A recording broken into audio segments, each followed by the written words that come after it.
Good. So, um, if it is the time of Incarnation Fest, that means it is almost end of the year, and I think Mm, in 2 days it's gonna be end of the year. So what I thought is I ask you to join me in this pre-recording session in the intention for you, since you've got the like whole knowledge of what's happening in Muslim missionary world. You've mm, got the whole knowledge of that, and I thought you can just share with us some of the things Lord has been doing in Islamic world, especially in the life of Muslim missionaries or Muslim academics. mm. So, what have you got for me? Yeah, so a lot Actually, happened. sorry. Go ahead. Before I let you to kind of summarize what we are gonna do, why don't Yeah, you just tell us a little bit about you? I did have you when my life is like little bit more normal. sure. In case some of my audience still don't know you, that will be just Absolutely. shameful. Why don't you first introduce yourself to us and then we take it from there, brother? Sure. So I'm Islamic Clarity, and the goal of my channel and online social media presence with Islamic Clarity is to make Islam's teachings clear to the world in English. So one thing I found when I was talking to my Muslim friends is one person would say, "This is what Islam teaches," another person would say this. The progressive people would say this, the conservative people would say that, and I really didn't know what the truth was, what Islam really taught. And so I decided to, dig and to find things, and I realized that pretty much, there's many different types of Islam depending on who you're talking to. And so I found that's very confusing for people, right? If you're trying to understand a religion, if you're trying to understand the second largest religion in the world with over 1 billion followers, it's very important to understand what that religion actually teaches. So the purpose of Islamic clarity is not to say Islam is good or bad. It's to make it clear. It's to put people on the record and to make it clear what people believe. So, what do you believe about wife beating? Do you believe it's okay? Do you think it's not okay? Do you think it should be done with a toothbrush? Do you think it should be done with Handkerchief. a palm? Yeah, or a handkerchief, right? So, what exactly do you believe about this? And so, my goal is to accurately represent Islam. I don't want to misrepresent. I don't want to slander, but I do want the truth about what people believe to be known clearly. And then people can judge for themselves if they believe it to be true or not. Okay, thank you for that. So I will put the link to your YouTube channel as well as your Twitter account on description of this video. Let me take note because I usually forget those things. And then hopefully, beloved ones who want to follow some of your work, they can check you out. Also, dear Muslims who are not very much clear about where does Islam stand on the very basic core doctrine of Islam, I think Islamic clarity is a good place to go. Not the Quran, not your sheikhs, but Islamic clarity is a good place to go.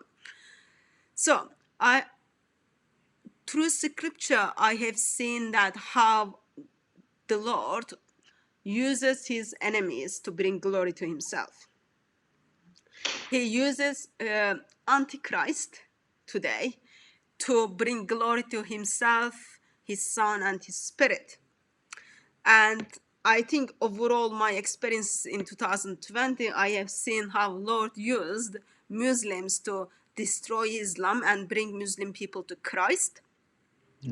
And I think tonight I'm hoping that you will give us some kind of overview of what is happening in Muslim world. Absolutely. Absolutely. Yeah. So we can go ahead and get started with the first slide. So it says Islam 2020, a crisis examined. So in 2020, we saw quite a bit of crisis in especially the Western Muslim, conservative Muslim and mainstream worlds. And I want to be clear about that. Obviously, the Muslim world is much bigger than what's happening online in the Western English-speaking Dawah world, but it is a very important part of the Muslim world that we are going to be talking about. Go next. So I think we all know this quote that the standard narrative has holes in it, right? It's not an easy yes or no, Aki. It's not wise. It's not wise to talk about these things. And so that was on June 8th, 2020. And I actually, I remember watching that video, and I was watching it in the full interview. This was before, we realized, it became very public and widespread. And I was watching it, and I thought to myself, did he really just ask that question? And then I paused the video and I unpaused it and I said, oh my goodness, he really just asked that. And so yeah, I was very shocked when Dr. Yasser Qadi was talking about this openly and publicly. But the reason why that quote I think is so um, memorable is because it's not just about the Quran, right? It can be applied to any aspect of Islam. The standard narrative has holes in it, and that's something that we're seeing, and that's a pattern that we're seeing. When the standard narrative of Islam is shown to have holes, what are Muslims doing? What is the Muslim response to the holes in the narrative? That is the key question that we're going to be looking at. And that is the key question that drives the crisis that Islam has been having in 2020. Go next. So there are two main battles here, two main battles that we saw in 2020. One was Muslims versus critics, people like Ali Dawa criticizing and attacking the apostate prophet. And then the second, and I think actually even more important battle was Muslims versus Muslims, right? And in that picture, you can see Sajid Lipham talking about Omar Suleiman versus Daniel Haqiqatjou, a more traditionalist Muslim versus a more reforming traditionalist Muslim, and how they were having conflict about the political activism that Omar Suleiman was doing. So the two big battles that we're going to be talking about are the Muslims versus critics and Muslims versus Muslims. Go next. So who are the players? So first we're going to set the stage, right? We need to meet all the players and understand who they are, and then we're going to talk about the battles. So the players. Go ahead, next. So first you have the traditionalists. These are the more conservative Muslims. They are, generally hold to Aisha's age, being 6 years old when she was married and 9 years old when Muhammad slept with her, consummated the marriage. You have people like Mansour, you have people like Ijaz Ahmed. These are people that you see at Speaker's Corner who are traditionalists. Then you also have Fareed, Daniel Haqiqatjou, and Sajid Lipham in the middle. They kind of form a L there. They are the ones who are actually more conservative. They are the ones who are more vocally critical of the other Muslims. So Fareed, Sajid Lipham, and Daniel Haqiqatjou are kind of like a trio, and they're very active on Twitter criticizing what they see as the too liberal Muslims. You also have Adnan Rashid, and he's also part of this group. But I really want to draw your attention to the right side, to Muhammad Hijab and Ali Dawa, because they are so interesting. Because even though they are traditionalists in some sense, actually you could also classify them as reforming traditionalists. You could classify them as a little bit more liberal than some of the other people in this on this slide, because they are very much interested in building a big tent, making sure that the Muslims are united, making sure that we don't cause too much division. And so even though they are quite conservative in their theology, they're willing to say things like Muhammad Hijab saying things like we can relocate apostates instead of executing them. So I want you to keep your eye on Muhammad Hijab and Ali Dawa, because even though a lot of people see them as very conservative, they're actually less conservative than some of these other Muslims. We can go ahead next. Yeah, actually, we can go back really quickly, sister. So another key thing for the traditionalists is when they see holes in the narrative, they deny the holes, right? Like that's their key response. They deny the holes. No, no, no. This idea that there's no changes in dots. Like, yes, that's true. We're going to defend that. We're going to look. Adnan Rashid had that really detailed video where he said, look, I can read the Birmingham manuscript and it's the same exact Quran, and he's still defending these holes, and it's really fascinating. So that's their main response when you bring up holes in the different narratives. Okay, we can go next.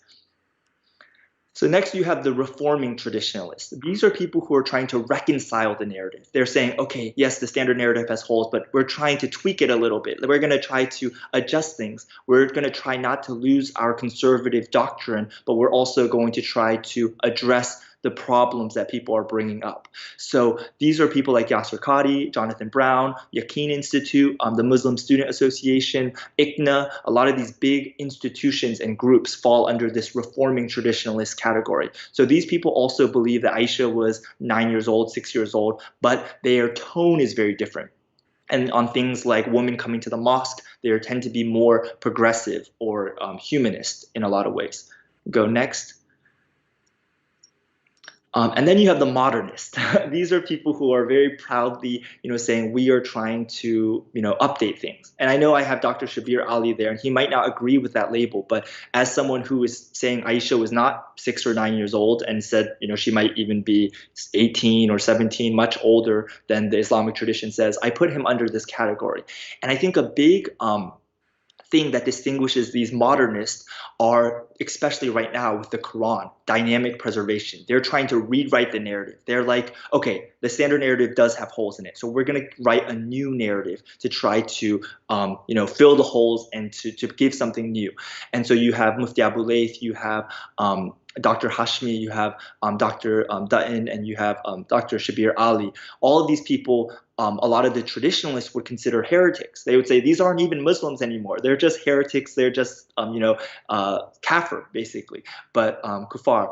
But these people would say, no, we actually are Muslims, and we're drawing from the diversity of Islam's history to answer the questions. Okay. Next. Also, just a quick note on brother.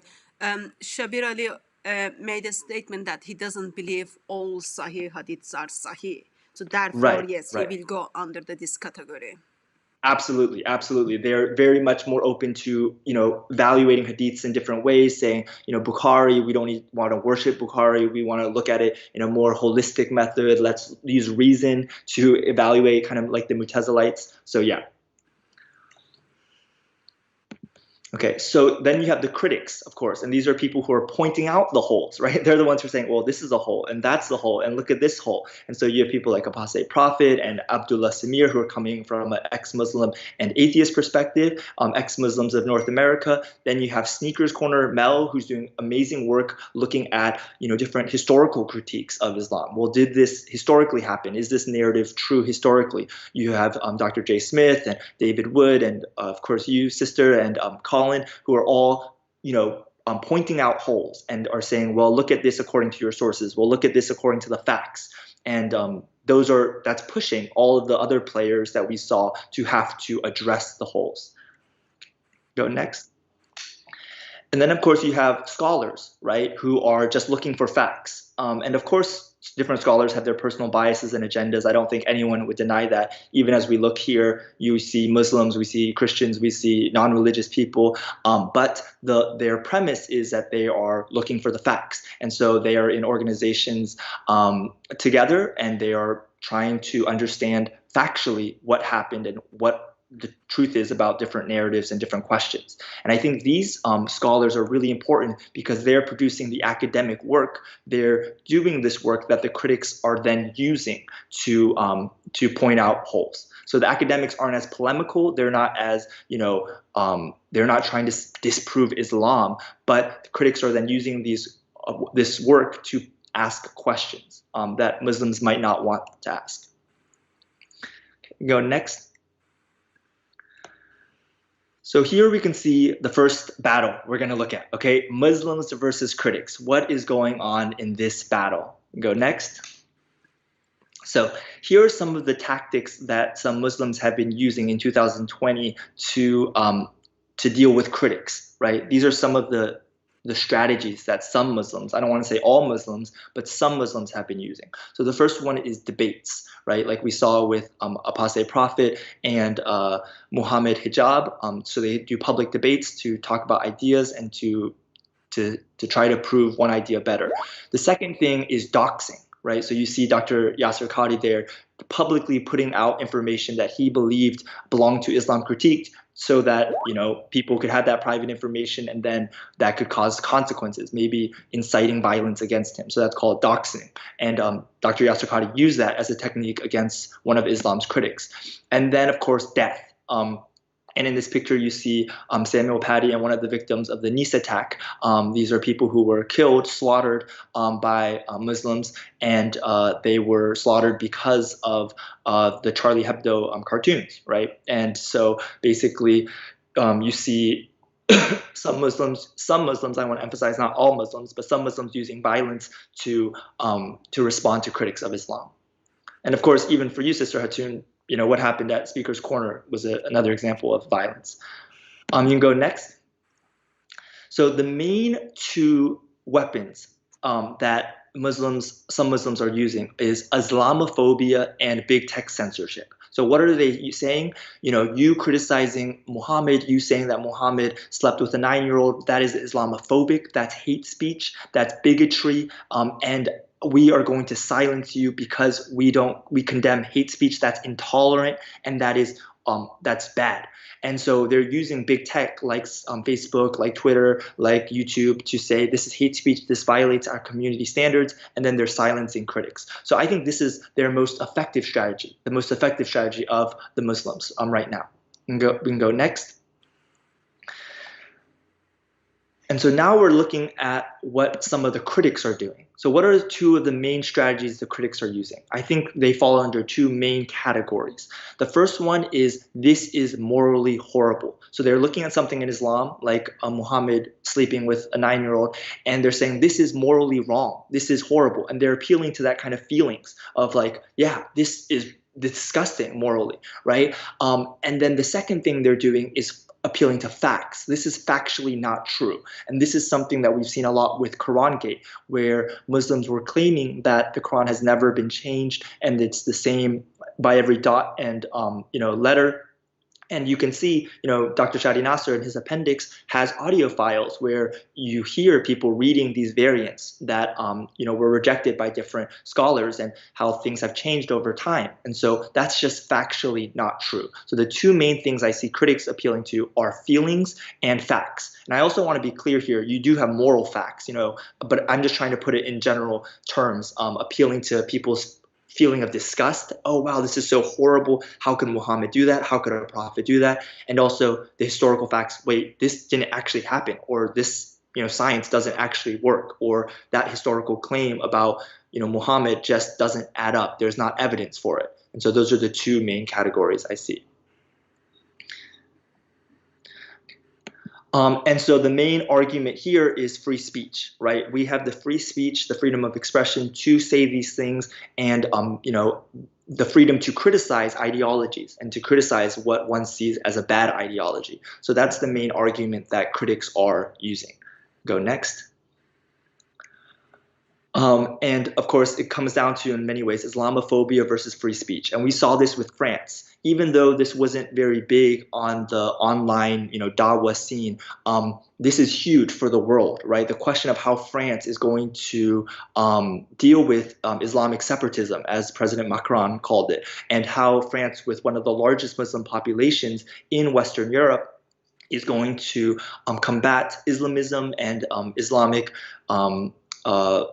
jihad versus the ability to have free expression, and how you can balance things like trying to integrate people into society while also not infringing on their freedom to practice their religion. So this is going to be a huge battle going forward, and I think in France we see a microcosm or a small window into what this might look like. Now, you can feel free to jump in at any point, sister, if you want to add anything. Or no, so next, it's all good, brother. You are doing a very good job. Yeah. So next is the juicy one. Okay, this is Muslims versus Muslims. This is where things get very, very interesting, as Sheikh Yasser Qadi would tell us. You can go ahead next. So what we see is, first, the critics are putting the pressure, right? People like you, sister, and others at Speaker's Corner are putting things in the faces of our Muslim friends. And they're saying, well, look at this. Like, what are you going to do with this? What are these holes? Let's talk about this. And so the critics are putting the pressure. Apostate Prophet has gone from few subscribers to 250,000 in, I think, 3 years. So a lot of these critics are putting pressure through social media, through conversations with Muslims, on Muslims to deal with the holes. Go next. They're also using scholarship, right? things like hadith criticism from even 100 years ago, works about how the historical critique of Islam's standard narrative, the critique of the standard narrative about the Quran. All of these books that sometimes Muslims might rather not engage with are being brought to the forefront and are being pushed into the consciousness of many lay Muslims. And so that's also something that critics are doing. They're using the scholarship that's not necessarily polemical, but they're using it to ask questions and to point out holes in the standard narratives. And so the next slide I want to spend a little bit of time on because I think this is a very important slide. So I just want to help us understand what this slide is showing. So this tree represents Islam. Okay, and at the root of Islam, you have the tafsir, you have the Quran, and you have the hadith, right? You have the sayings and reports about Muhammad, the Sunnah, the example of Muhammad. You have the Quran, which is the holy book in Islam, the revealed word of Allah according to Islamic tradition, and then you have the tafsir, which is like the commentary on the Quran. So these are like works by different Muslim scholars like Ibn Kathir, who have written commentary to interpret what the Quran is saying and give it context. And so that's the root of the tree. The root of Islam is these books, these sources, really, and their understanding of these sources. But then you go to the top and you have different branches and you have different interpretations of these same roots, right? So on the most right side, you see Samzi, and then you see Daniel Haqiqatjou and Farid. And so I intentionally put it so that the rightmost side is the most conservative and the leftmost side is the most liberal. So you have Samzi, who's like very hard Salafi, like Muhammad Hijab, you are a bad Salafi because you are partnering with the other Muslims. You are bad. Then you have Daniel Haqiqatjou, who's saying things like, Yasser Qadhi, you are a bad Muslim because you are too soft on LGBT issues and all these other things. And then you have Farid, who's saying, you other people are deviants because you're questioning hadith and you're rejecting strong hadith, and that is not okay. Then, so those are the traditionalists I put there under traditionalists. Then if you move up a little bit, you have Muhammad Hijab, who's kind of in between, right? He's kind of in between traditionalists and reforming traditionalists. He still has a lot of credibility in the traditionalist crowds. And I also want to be clear, a lot of Muslim Twitter and a lot of Muslims on social media that you see on channels like EF Dawa and things like that are in this traditionalist camp. So then you have Muhammad Hijab, who has a lot of credibility among traditionalists, but he also said things like we should relocate apostates, right? We shouldn't kill apostates. We should relocate them, which is not very, consistent with most Islamic tradition. Then you have Yasser Qadhi, the king of the reforming traditionalists, right? The great Sheikh Yasser Qadhi, who is, standing, with the holes in the narrative, who's trying to, say, let's, there are holes in the narrative. Let's fix this a little bit. Let's readjust this. I'm writing a paper. I'm working on a paper about it. And then you have Dr. Shabir Ali, who, of course, is saying things like, we should not be killing apostates today. That's just not right anymore. And really rejecting and reinterpreting a lot of hadith tradition. Then you have Mufti Abu Layth, of course, wearing Santa Claus hats and talking about all sorts of very interesting things. Then you have Dr. Hashmi to the left, and you have Majid Nawaz, who a lot of these people, even the modernists, might not consider a Muslim, but he himself considers himself a Muslim. So basically, that's the tree you have. And I just picked certain people to represent. And then you have on the there with the yellow circle, the critics, right? And they're using this arrow of facts and feelings. So they're poking at the roots. They're saying, hey, what about this? Hey, it says that Muhammad slept with a 9-year-old. Hey, it says that, the facts show that the Quran is not perfectly preserved to the dot. Hey, there's a hole, there's a hole. And if you go to the next slide, we're going to see how these people respond. So you see here the tree is starting to catch on fire. Because what's happening is you have the traditionalists who are then yelling at everyone else. They're saying, there's no holes, stop trying to, what are you doing? Stop trying to ruin our religion.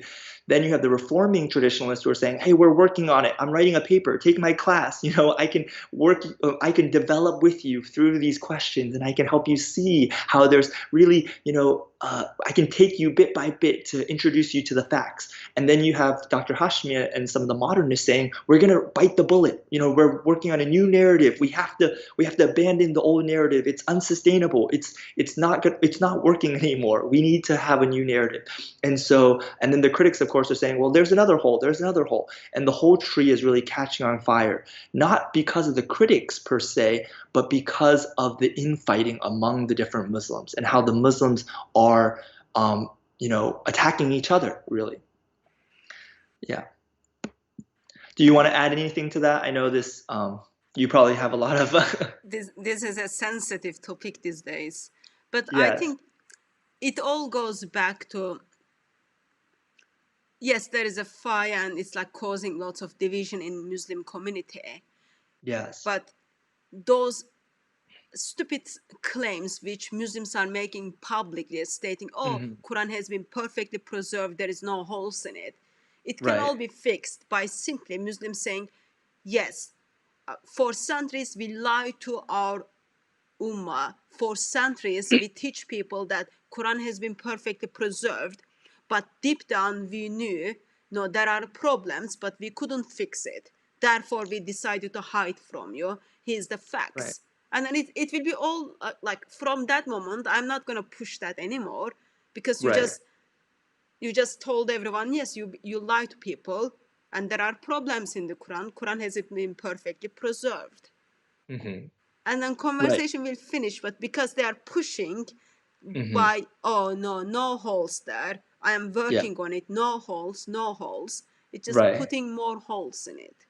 Yeah, and I think you put that very well, sister, because you see people like Dr. Hashmi who are publicly saying, we need to stop saying this. He's publicly admitting like this was not a true statement that Muslims made. It was an argument that just was not true, and we need to retract it, basically. But then you have people like Fareed who are not going to do that, who are publicly saying like, I'm doubling down. I'm not, the standard narrative doesn't have holes in it, right? And so you have conflict within the Muslim community about how to deal with these things. And so it's really going to be fascinating to see how this plays out. I was telling you, like, just before we went recording, I recently spoke to a Muslim, ex-Muslim, who was simply questioning what is that the phrase holes in the narrative means. Yeah. And then he emails the one who is working on it, as well as the one who asked the question. So he emails Sheikh Yasir Qadi as well as Muslim missionary Mohammed Hijab to ask, what is this about? And then they didn't even bother to reply his email. Yeah. And then he comes to a Christian and then says, what is it you are pushing to saying there are holes in the narrative? What does that means? Once he hears what the tradition actually has been saying, he turns to me and then says, I don't want to be Muslim anymore because I have been lied to. And none of us wants to be lied, especially when those informations affects our eternity.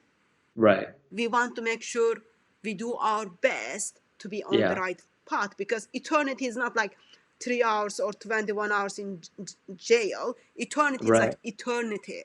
Very, very long time, brother. Forever. Yeah. Absolutely. Absolutely. Yeah. So we can go next. So the modernists lead to humanism and atheism, right? So this is what the traditionalists say. So people like Fareed are saying, Mufti Abu Layth, you are leading people to become humanist and atheist. And you see in this picture, queer, Muslim, and proud, right? So Fareed would say, this is what you're causing. You're watering down our religion. You're ruining our religion. This is why you modernists are dangerous. And go next.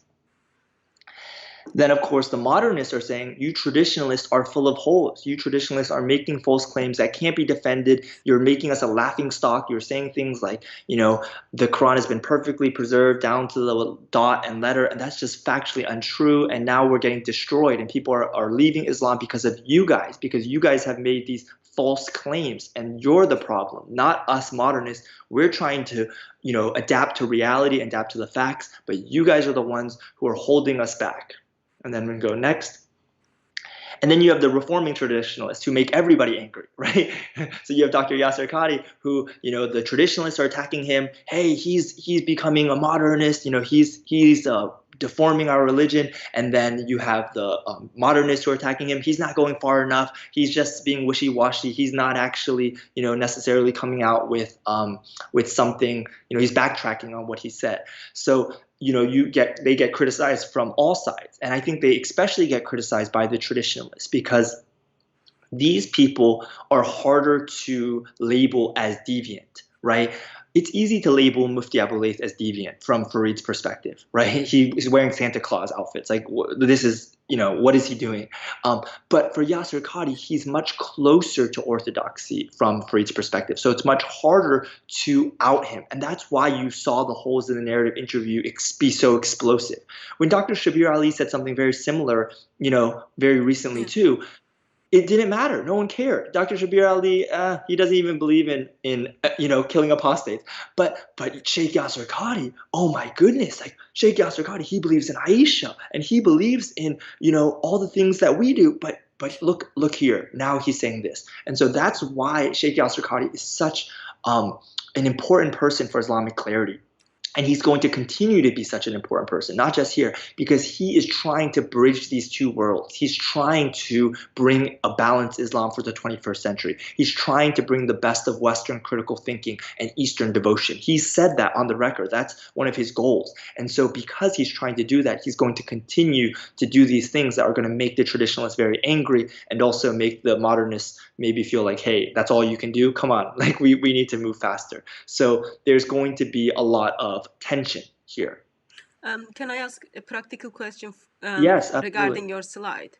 So yeah, what are those like light blue things on that actually, I didn't make that. I just snipped this slide from, I believe actually it was Rob Christian on one of his thumbnails. But I don't know what that is. It looks like this one, brother. I don't know if you can see. Yes, doing a deep dive. Yeah, it looks like Well, it seems like Dr. Yasser Qadi, he also does, scuba diving. So he's very into the whole diving illustration. He's very actually, I looked into that. Actually, he's like very, very elementary level. So it's not like don't trust him, okay? Don't trust him to get into the Nile and then figure out the Qurans. Don't trust him on that. We can go next. Yeah, let me move to the next slide. So here are some of the big issues that divide the Muslims. Okay, just a couple of quick examples. You have social issues and you have theological issues. So some of the social issues is having an alliance with the political left, the progressive movement, the Labour Party in the UK and the Democratic Party in America. The tone on how to deal with LGBTQ issues, right? How should we talk about this? What tone should we adopt? Should we be aggressive and harsh, or should we be conciliatory? How to respond to critics. What are the right ways to respond to critics? Should you insult them? Should you dox them? Or is it better just to do very formal debates, very respectable debates? Women in mosques. Can women go to mosques? Can you shake hands with a woman? Different issues like that. And then you have theological issues. The place of hadith. Bukhari gate, right? How much priority should we be putting on hadith? Can we use human reason to evaluate hadith? The preservation of the Quran, of course. Is it perfect preservation to the dot? Is it preservation word by word? Is it only the meaning preserved? Is it dynamic preservation? Whatever that means. Is it, what is it, right? And then who is a Muslim? This is a huge controversy because this actually goes to the heart of Islam. It's about protecting, the Tawheed, right? Unity of Allah from shirk, from partnering, from anyone associating partners with Allah. And so a huge part of this is to call out people as non-Muslims, takfir, right? Is to say you're not a Muslim. And so the question of who actually is a Muslim, and of course the age of Aisha, another big theological issue. And so now we're going to walk through a bunch of different issues that we saw explode in 2020 and the different Muslim responses. So I'm going to show you how the modernists, the reforming traditionalists, and the traditionalists responded. So go ahead to next. So we have the Omar Suleiman controversy. This was huge in the Muslim world. I think a lot of critics of Islam didn't pay as much attention to it, but this was enormous. Basically, Omar Suleiman did a march, a political march against some of the I think President Trump's policies on migrants, and he was is an interfaith event. So he had people who are claimed to be Christian and Jews and other people, and they were marching together, holding hands. They poured out oils on the beach and made declarations. It was very very interesting. And of course, Daniel Haqiqatjou went ballistic, right? He just went crazy in criticizing Omar Suleiman. Omar Suleiman ultimately apologized. Daniel Haqiqatjou said the apology wasn't good enough. It was a mess. It was a huge mess, and it really laid bare for people, that the reforming traditionalists might be kind of deviant and kind of watering down Islam. So we can go next.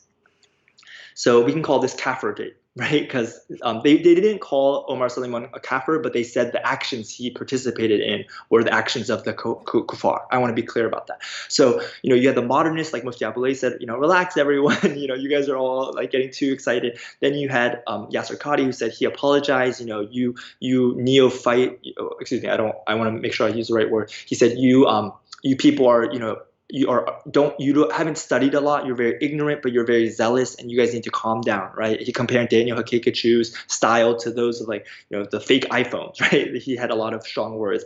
And then of course you have Fareed, who was saying things like, "This is so horrible. This shows how the leaders are watering down the religion. We need to stand up for the deen. We need to fight in the way of Allah in terms of preserving the truth." So that was the main responses for that controversy. We can go next.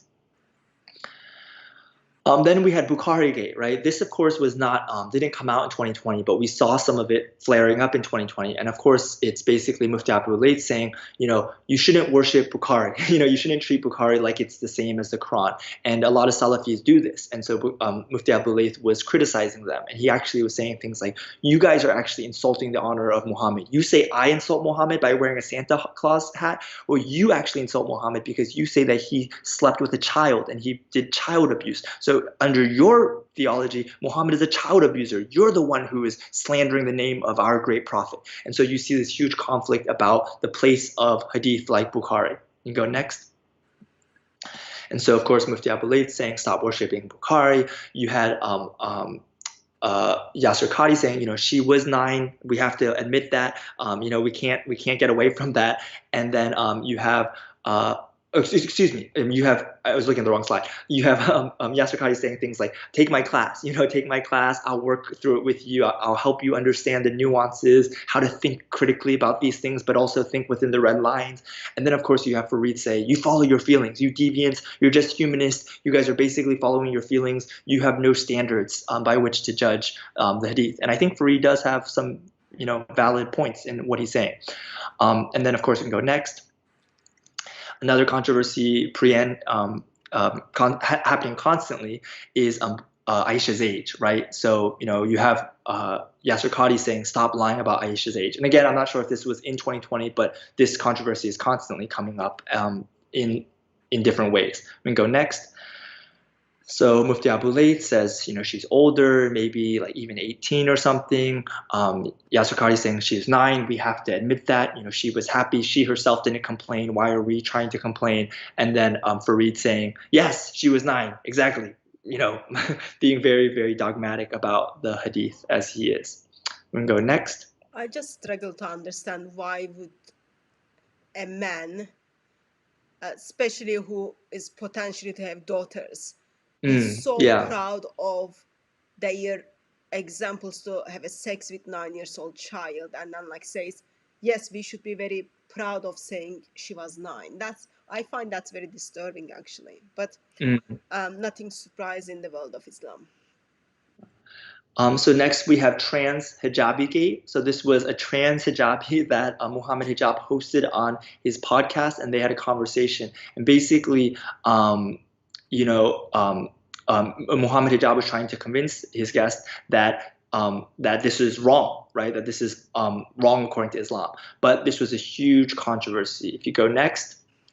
So this is actually super interesting because here we saw the traditionalist attacking Muhammad Hijab, who's a kind of a traditionalist, but kind of a reforming traditionalist, and we saw that divide, right? We saw people like Fareed, Daniel, and Sajid Lipham actively say, you know, this is a bad idea. You're normalizing this kind of behavior in Islam. Why did you do that? That was unwise. Where's your hikmah, bro? Where's your hikmah? You lack hikmah, right? And then yeah, you know, a lot of the people that these traditionalists critique, like Yasser Qadhi, they're too scholarly, right, to get down in the muck and to get into the Twitter beefs and the battles. But Muhammad Hijab went nuclear, right? He started tweeting like, okay, Fareed, so who leaked Yasser Qadhi's emails in the first place? And will that person come forward? And is that haram or halal? And oh yeah, Daniel Hakikachu, you support someone who is basically the next Osama bin Laden. So can we talk about that? And oh yeah, Sajid Lipham, I have dirt on you too. And so he just sent out a series of tweets that really just exposed these people, like hardcore exposed them. And immediately after that, they said, okay, well, hold on. That's not, okay, we don't need to fight each other. You know, we're all brothers here. We're just trying to help each other. And they all apologized and made up. But you could see in that moment that there's a huge division there. And one thing that Muhammad Hijab said that I think is so important in this controversy is he said, those three people just hate Yasser Qadhi, right? They just want to take down people like Yasser Qadhi. They want to coerce and forced me to join their little gang, but I'm not going to do it. I'm not someone's toy. Muhammad Hijab, he really stood up for himself. He said, I'm not going to just follow along with you guys. I'm going to stand up. I'm going to call people out when I think they're doing something wrong, and you guys are wrong here. And so you saw here the divide between even more conservative traditionalists and maybe reforming traditionalist types like Muhammad Hijab. So I think it's really interesting because a lot of critics of Islam think that Muhammad Hijab is like very conservative, but actually compared to some of these other people, they would say that he's not conservative enough. So we can go next. Actually, and I want to say one other thing about that, if we can go back for a second, sister. I think part of the reason why Muhammad Hijab is like this is because he talks to a lot of people at Speaker's Corner. He talks to a lot of atheists at Speaker's Corner. He talks to a lot of Christians. He talks to a lot of Jews. A lot of these other Muslims, Fareed, Akekachu, and Sajid, they mostly focus on critiquing liberal Muslims. But Hijab is spending more time talking to non-Muslims. So he knows how bad it sounds to non-Muslims when you say that you're going to kill apostates in an ideal Islamic state. He knows how bad that sounds. And so he's changing his view, right? He's literally saying we're going to relocate apostates, and he's using social contract and Locke to justify it, but and also of course drawing on some Islamic tradition that he claims supports that. But basically you're saying because he's forced to deal with critics a lot, he is actually adapting more to try to soften some of the rough edges of Islam to make it more appealing to those non-Muslims. And I think that speaks to the effectiveness of the work of critics of Islam who are forcing, or not forcing, but kind of maybe causing in some ways Muslims to soften those edges.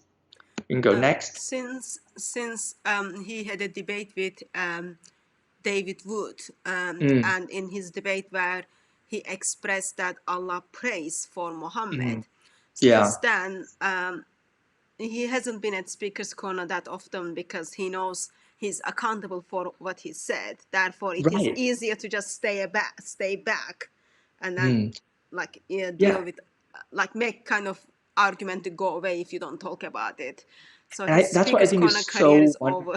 Yeah, that's what I think is so wonderful about Speaker's Corner, because there's that accountability, right? You said it, now defend it, right? Like, we're going to follow up with you. We're not just going to tweet at you. We're going to walk in front of your face and we're going to hold the words in front of you. And I think, that's so important. You have Adnan Rashid, you have Mansour, you have, these people who are there in person, in the flesh, Ali Dawa, Muhammad Hijab, and they can't run away from it. And if they do, it's on camera. And so you just, it's such a beautiful gift. I really think Speaker's Corner is such a gift. So yeah, we can go next. And then of course we have Quran Gate, right? The king of the controversies this year. And I love this thumbnail from Fareed because it captures this is a thumbnail that Fareed made, and his videos basically, does the standard narrative have holes? And he's like, no, no, it doesn't have holes. And Fareed is, he's saying like, well, Yasser Qadi is being too vague about this, which I find very ironic because Fareed is the one who, of course, was the Link one the who email. leaked the emails that Yasser Qadi was expressing. So I think Fareed has a pretty fair idea of what Yasser Qadi is talking about, but we'll make a future video about that. But my point here is the controversy, right? The battle between the traditionalist, the reforming traditionalist, and the modernist. And we go next. So you have on the right side Fareed who's saying there's no holes, right? This is all made up. It's all, it can all be explained away by the 7 different readings of Ibn Mujahid and, the different ahruf, and that hadith explains everything. Then you have in the middle Yasser Qadi. I'm working on a paper that will shatter the arguments of the Islamophobes. Take my class. It will explain everything, right? And so he's working frantically, I think. I shouldn't assume he's frantic, but I imagine he's trying to work very quickly to come up with a paper to explain these things that can maintain orthodoxy while also addressing the holes. And then, of course, you have Mufti Abu Layth and Dr. Hashmi, who I think is going to be a very key player in this. I just made a video on my channel called Dr. Hashmi Explains #the holes in the narrative. And basically he's saying we need to bite the bullet, bite the bullet. That's just an expression that means we need to take something that's kind of painful for the greater good in the long run. And so we need to adopt dynamic preservation, stop making such ridiculous claims like dot by dot preservation for the sake of protecting the integrity of the Quran. So we can beat those Islamophobes, we can beat those Christian missionaries, we can beat those critics, and we can finally, stop saying things that are indefensible. So this controversy has been huge, and it's been really just laid bare the different fault lines between these different Muslims. And it's important because it's about the Quran, right? It's about the heart of Islam in many ways. And, if you lose your doctrine of the Quran, if you lose a high view of the Quran, if you lose a view that the Quran is perfectly preserved, what's going to happen to your Islam? Right? Like, what's going to happen to Islam? Like, look at Mufti Abu Layth. He holds dynamic preservation, but in what sense is his practice of Islam recognizable even by many Muslims? And of course, many Muslims would say he's, of course, a Muslim, but this is the question. What is Islam, and what doctrine of the Quran is acceptable for a Muslim? Where are the lines for being a Muslim? We can go next. Then you have #MuslimGate. Samzi, he is, wow. I mean, he's also at Speaker's Corner, so that's, someone you've probably met in person, sister. But he is fierce, right? He's just like, you Ali Dawah, you Muhammad Hijab, you guys are bad Salafis. You are bad Muslims because you are partnering with non-Salafis. You are okay with partnering with Deobandis and Ash'aris and on all these other people. And that is not okay. You are corrupting the way of the Salaf, right? You are corrupting Islam. And so there's a huge controversy between them. Even, it was so interesting. Ali Dawah has a clip where he's calling Samzi a cult. He's like, it's blood in, blood out. It's just like a cult. This is a cult. And then, of course, you have the clip of Ali Dawah saying, we'll kill you if, you leave Islam in an Islamic state, and we're proud of that. And so the question is, well, by your own definition, Ali Dawah, are you in a cult? But that's neither here nor there. But this question of who is a Muslim, right? That is a key question, and it's a question that's plagued Islam from the very beginning, right? With the Shia and the Sunni, and this question is going to keep becoming more important. So we can go next. So yeah, you have Mufti Abu Layth who says, it's not my place to say. You have Yasser Qadi who's saying we of course need to work together, the Sunni and Shia. And then Fareed, who really doesn't like the Shiites and he doesn't like liberals. He actually, before he started trying to respond to Islam's critics, his whole focus was on attacking Shiites. He's saying Shiites are wrong. And then of course you have Samzi, who's even to the right of Fareed, who says only these Salafis, only these very pure Salafis. And that is, and honestly, we could put people even to the right of Samzi. You can put people even to the left of Mufti Abu Layth. And that's the beautiful thing about this tree, is that it's just never ending in terms of Muslims who will continue to call each other out. Yeah.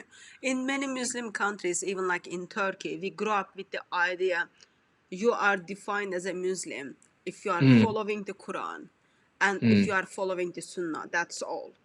Right. We don't grow up in Shiites are not considered as Muslims. Right. Like right now, if I was Muslim, thanks God I'm not anymore. Yasser Qadi, Mufti wouldn't be Muslim category at all. Right. Yeah. Right. It's just like how it is changing as the time, like how people are start compromising more and more. It Yes. was like very clear 10 years ago. Now it is Hmm. like, let's see how much we can compromise. Right. And you see different things changing this. I mean, Yeah. Yasser Qadhi just had a fascinating lecture that I saw about the Salafis and about how the Arab Spring actually changed Salafism more than Yeah. anything else in the past century. Because what you saw was these governments and these other geopolitical factors forcing the Salafis to adapt their theology. A lot of Salafis were like, we're apolitical. We don't do politics. We're just about religion. But then they were kind of forced in some ways to get involved in politics. And so even with all these issues that we talked about, really at the heart of it all is hashtag who's Muslim. Yeah. Because how you decide to react to these different issues is going to cause different people to call you a non-Muslim, and then different people are going to reject you, and then all the fault lines are going to keep being exposed. And so these issues in some ways are only secondary to the division that is being caused among the Muslims themselves. Even like just thinking practically today, when Yeah, someone becomes ex-Muslims and become a Christian, the right, moment Muslim missionaries hear that person is Christian now, right. he was or she was Muslim before, first Mm, thing they will say, oh, were you doing this, were you doing this, were you doing this? If you missed one of those lists, mm. then, oh, you were never never Muslim at the first Right. place. It's Exactly. just, Exactly. And that's another big part. Yeah, to yet try to still they want say to that. kill you though. Yeah, yeah, say they're not real Muslims. Okay, we can go next. So there are many more issues that, we didn't even get to talk about and haven't come up yet in 2020, but will probably come up in the future, especially as people request Islamic clarity. Allah gate, the attributes of Allah. Does He have two right hands? Where is Allah? Just the concept of Tawheed. A miracles gate. Did Muhammad do any miracles? Sharia gate. How should Sharia be applied today? Define jihad. Understanding different understandings of jihad. So those are all big issues that are going to continue to require Islamic clarity, because we need to know where people stand on these issues, but it's also going to perhaps cause division among Muslims. Go next. And the wonderful thing is, and one thing I really appreciate about Muslims is they're passionate. Muslims are very passionate about their beliefs. So it's not like Fareed is just going to be like, you know what, we need to stop talking about this. This is too bad, and he's going to let go of the rope. He's going to hold on to that rope. And Mufti Abulif, he's also passionate about what he believes, so he's going to hold on to his rope. And so we're going to continue to see these types of conflicts and tension because Muslims themselves are very passionate. Yeah, Go next. they don't see their ideology as hobby, but they see it as the lifestyle. Right, right. It's yeah. And then, of course, you have the Islam Civil War. So, I put the modernists on the four horsemen of the apocalypse, and that's not to mock them. It's just, a way to represent the four of them. And then you have the three musketeers, Sajid, Farid, and Daniel. And so this battle really happening over the Quran. We can call it the Quran Wars. And then you have Yasser Qadhi in the middle. He's the chosen one, right? Like he's the one who's causing a lot of problems because he's kind of straddling and bridging both worlds. We can go next. So conclusion. So in conclusion, what are we saying? What is the big takeaways from all of this? We can go next.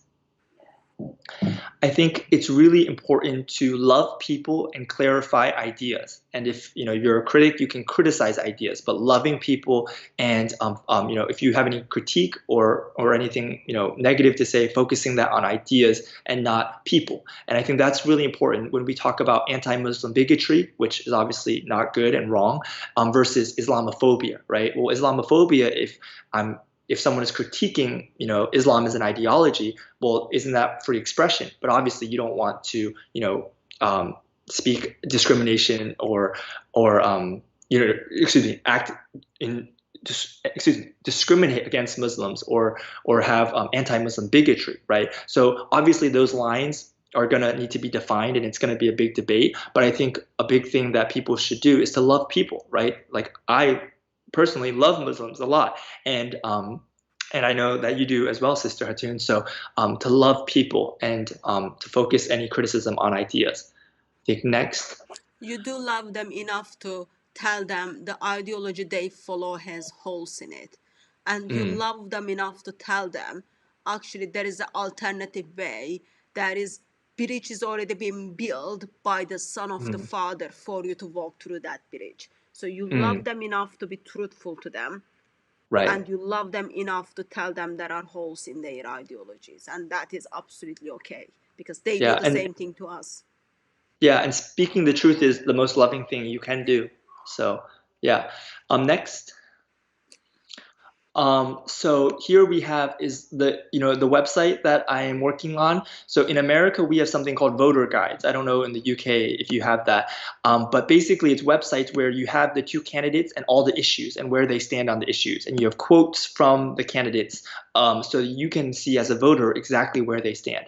And so that's what the Islamic Clarity website is going to be all about. It's going to have all the different issues. It's going to have all the major leaders and organizations, and we're going to put them on the record for everything that they believe in their own words. And it's going to be, my goal is to be very fair and accurate, but it's to, make sure that everyone can see. So you can just go on this website and type in Muhammad Hijab, and all his stances will pop right up, and you can see exactly what he said, where he stands. You can see the clips from Speaker's Corner of him not answering certain questions. Everything will be there for people to judge for themselves and get that Islamic clarity. And then you can go next. Last but not least, I think the big conclusion is, ask questions and share Islamic clarity. We said that in 2020, we can really summarize the conflicts as Muslims versus critics and Muslims versus Muslims. But I think the best way to continue to get Islamic clarity is to ask questions. Ask questions of Muslims, ask questions to non-Muslims. Just keep asking questions and sharing what you're finding. Not just online, yes, on Twitter, on Facebook, on YouTube, but also in person, right? Again, I keep talking about Speaker's Corner, but that in-person element has to be there. Have conversations with your Muslim friends. If you don't have Muslim friends, make Muslim friends. Go to your local mosque. Go to these places and engage in real relationships, real conversations with people, because really clarity comes out in conversation. And I don't mean conversations where you're fighting with people per se, but conversations where you're understanding, you're listening, and you're also able to share. So that's all I have for us. But yeah, thank you so much, sister. And that's basically, that is great. That just was great. And so lots of things Lord has been doing, and lots of things Lord has been using to take people out of Islam. And especially what I am seeing is, again, Lord is using antichrist individuals, people who are against his son. And in this occasion, the Muslim people, for helping Muslims to give up Islam. And it will be our duty as a Christian, we will step in, and then we will ask questions to Muslims which will help them to think through, which will help them to consider, and then we will give them alternative. Because if we don't give them alternative, and then if we just ask them questions and then challenge them what they believe, okay, someone might leave Islam, and that is good. But our goal as a Christian is we want them to fall in love with our delightful Father. We want them to fall in love with our delightful Son of Father, and we want them to fall in love with the Spirit, because that is the only way they can have eternal life with God himself. Right. They can become atheist, but atheism is not the solution to anything. It is only Lord Jesus Christ is the solution to everything.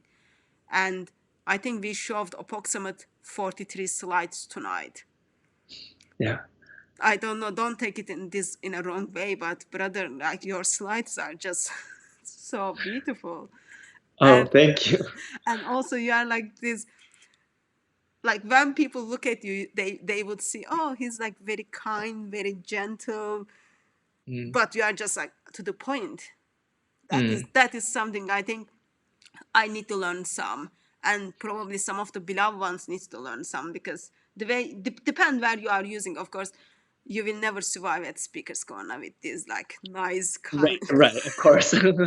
Yeah, different places and different Yeah, require different types of communication. Yes, I yeah. 100% agree. Yeah, so Yeah. you will never survive at Speaker's Corner, but you are doing just amazing work. I just like love just watching those slides and just hearing what you are saying, because in a sense it helps me to fall in love with my God. It shows me Mm, how amazing he is. mm, But also, maybe this is bad, but it helps me to rejoice to see crush of Islam.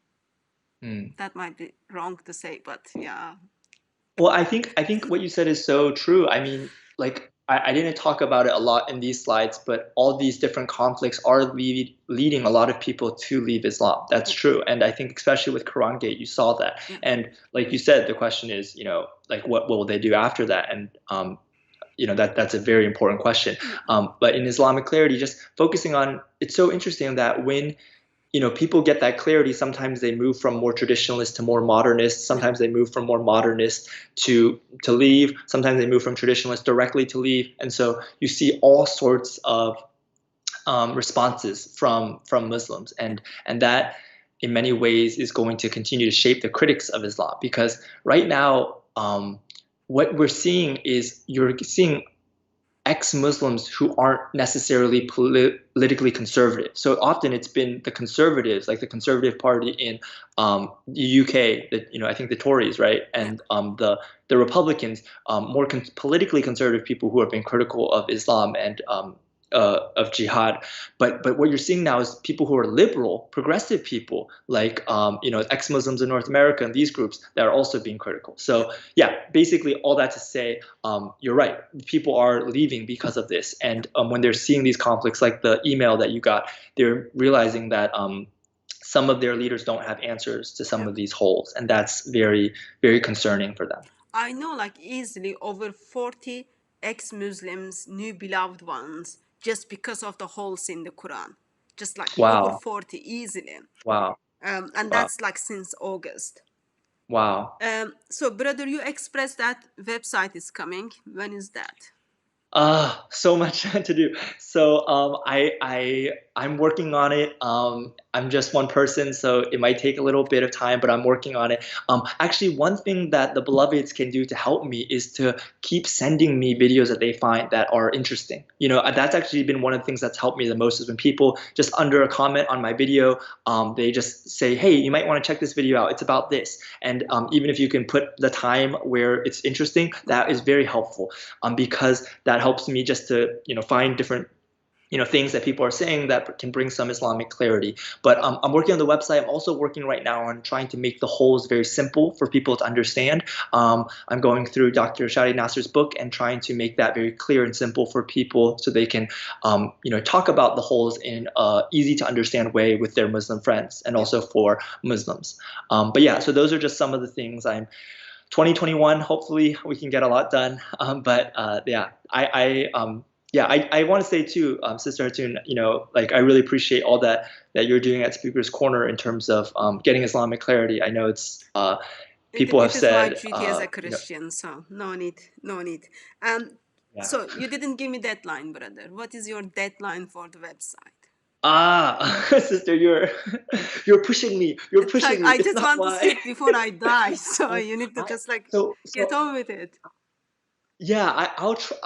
Man, I Have you it's got like I don't want to more commit work to to a do? time right now and then not follow through on it, but I'm working, and hopefully it will be sooner rather than later. That's what I'll say. Like, I won't do be not. like Yasser Qadi and say something publicly that I cannot cannot Yeah, necessarily explain. It might get me in more trouble later on. So okay, just yeah. like I love to see it before I die. So just like get on with Oh, it. And of course. Yeah, it is. I know. I think like honestly, I can like I have the website domain name. I own it and I'm working on it. But the thing is, I guess the question is how developed I want it to be Yeah, before I publish make it. it public, right? Because if I just have a little bit of information there, it might just be okay, yeah. But that might be a better strategy than to wait until it's much more populated and professional than to put it out. So it's a nice website. Like the service is helps the website look polished, but just in terms of how much information. And I also want to make sure the information is very accurate, Yeah, because I very don't think it's important. fair to say someone believes something if they don't believe it. Yeah, So yeah, that's important. So yeah. it seems overall 2020 Lord used to crush in a sense, Islam. Mhm. When you kind of look back in a couple of days, because we are Yeah, recording this just before New Year, when you right. look back in a couple of days, what what can you say Lord has been doing with you and through you? Mhm. Great questions. Yeah, I think, hmm, I think especially with the quarantine, the Lord has been teaching me the importance of um, focusing on Him and making Him the center. There was a sermon I heard that was talking about, our root system as Christians, our root system, and it said, we need to have a buddy system. We need to have that accountability. We need to be, in fellowship with other Christians and believers. We also need to have a sound system, the sound of praise and worship. And I love the way you begin, these videos with worship songs. And also we need to have a solar system where Jesus is at the center of everything that we do. And I think the Lord has really been teaching me, no matter what else you have going on in your life, to keep Him at the center. He has to be at the center, and if he's not at the center, then it doesn't work. Life just doesn't work. So I'm very thankful for that. And as I reflect on that, I want to, apply those truths into my life more and more into the new year as well. So. Okay. And how can beloved ones support you and pray for you? Yeah, I mean, I think the biggest thing is just to share Islamic clarity.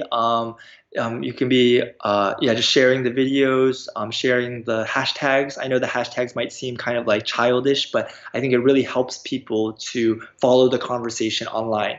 And for praying for me, I think just praying for grace for the upcoming year, grace to focus on the Lord and to, yeah, keep everything in perspective. Also, just for my family, for good health, for to love one another well, and yeah, just all those things. Okay. Thank you very much, brother. My heart goes on the playing the Allah is false God song, but I cannot do that because I think it will give bad impression to your ministry. Mm, So I think we will skip that part. But I'm grateful that end of 2020 you made time for us, and then you helped us to go through what has been happening in Islamic clarity.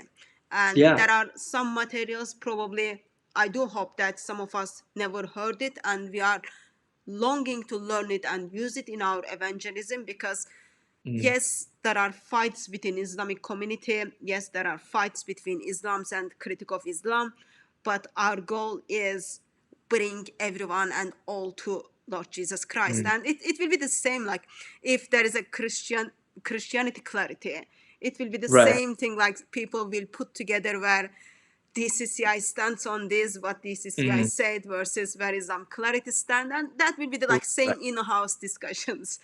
Right. Right. Yeah, so we wouldn't be Yeah. that much surprised. But one of the good thing is people are going to fail. Islamic clarity is going to fail. I am going to Mm, fail. mm, We will fail morally as well, but our faith doesn't based on him or me. Our faith based amen. on Son of the Father. Our faith Amen. based on Amen. Lord Jesus Christ. Amen. And his grace is enough for us to be able to Amen. stand again in repentance and turn back to him. So none of your Amen. faith, none of people's faith is based on me. No one will give up Christian faith because of me. I Mm, do hope that that's the case. mm, And no one will give up or question their faith because of Islamic clarity, but we will question our faith because of the teachings of the Bible mm. and because the person of Lord Jesus Christ. That is Amen. bottom line for us. So, Amen. brother, once again, thank you very much for joining us. I do hope that 2021 or 2021 will be year. We will again go through some of the Islamic clarity and then see what we can use in our evangelism in the intention helping people to walk through the bridge Lord Jesus Christ built for them. Have you got last thoughts? Um, See how no, I gentle just I am, like how kind I Happy am New while I'm giving Year. you the last words. Yeah, just happy New Year to everyone, and I think just a reminder to everyone. I love that verse that says, the love of Christ compels me. Love of Christ compels me, and I think it's so important. Yes, people can come up with arguments, people can come up with different points, and you might win an argument, but really to remember. The person that you're talking to, even on the internet, there's always a person on the other side. And so I think just yeah, to have that love. And of course, love doesn't just mean being nice to people, right? Love means speaking the truth, but also to have a genuine, like, checking ourselves and always saying, like, do I love this person as I'm responding to them, as I'm talking to them? Do I love them with the love of Christ Jesus? And letting that always be what compels us in our actions, in our words, in our thoughts. And I think that light will shine very bright. And I think many, many people will see that if that's the case. Yeah. And in that note, beloved ones, we will see you in another platform or at Speaker's Corner. Until we see you, may our risen Lord silent you with his love, and God bless you all. Amen. Bye.